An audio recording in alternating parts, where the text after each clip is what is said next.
Govia Radio live from Lollapalooza, and we're here with one of the great acts of the Perry stage, Paper Diamond. Welcome to Chicago, man. How you loving it out here? I'm great, man. I'm loving it. It's been an amazing time. It's been super hot, and I feel like I've been sweating since I landed in Chicago, but it's a little bit shady now, so everything's good. So we had Paper Diamond set up, 10,000 people in front of the Perry stage, and all of a sudden, chaos goes down, the rain comes down. Chicago, if you didn't get a chance to see Paper Diamond, he'll be back at the House of Blues. What's the date on that again? October 13th. We're rescheduling, so I'll be at the House of Blues, and I think tickets will be on sale in like a week or two, something like that. All right, badass. Make sure you keep your eyes open for that. And the EDM scene is just getting bigger and bigger, and obviously, as we talked about, the Perry stage now is the main stage at Lollapalooza. How do you feel about the coming up of EDM suddenly? Now everyone loves it, and it's the cool thing now. I think it makes sense. I think it gives people freedom to express themselves, and you can make any kind of music, and it really opens it up. So like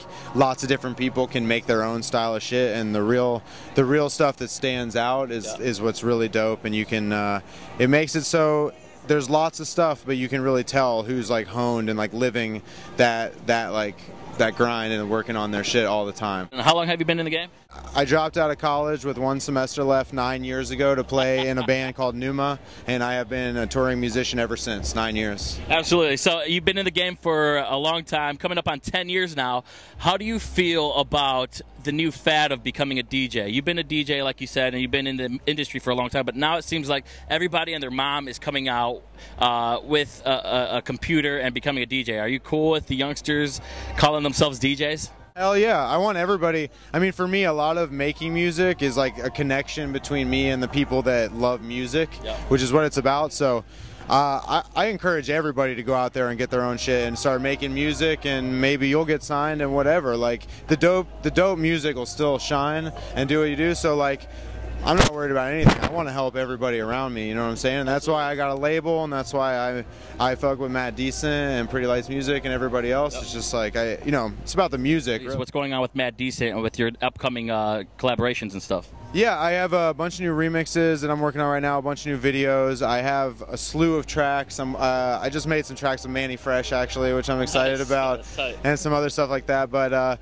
yeah, basically I have so many different genres of stuff, because I can make dance music, I can make beats, I make like rap, I make moombahton, I make hip-hop, all that stuff. So I'm just like picking out what's going to be perfect for the next release and how I want to represent myself going into the next group of shows and everything like that, and what I really want to be doing. So, my live show is really, I feel like, my strongest, in that right now, and that I have everything I've ever made. Back when I was making beats as Alex B and doing stuff like making mixes for Brain Feeder and all that kind of stuff, like offbeat stuff. Now I'm doing dance stuff and beats and all that. It's just like, when I come to my show, I can really gauge what's happening with the crowd and improvise and really like determine where I want to take the show that night.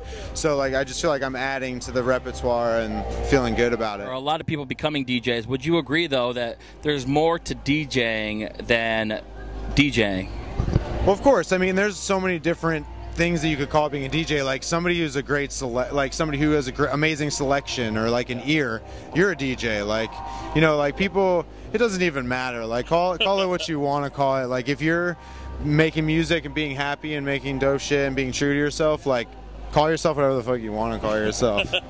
When you go to a new market that you're not familiar with, do you do research on that market? How do you cater to a crowd when you're catering not to just a club now, you're catering to thousands of people? Right. Well, it's different because I feel like I've come to know this place, like Chicago as a whole, being that I've been touring for 9 years or whatever. Like I've been here countless times and actually got to spend time in the city. So it's like I feel all these places have different vibes, and you can kind of feel it when you come into the city once you get to know it, you know what I'm saying?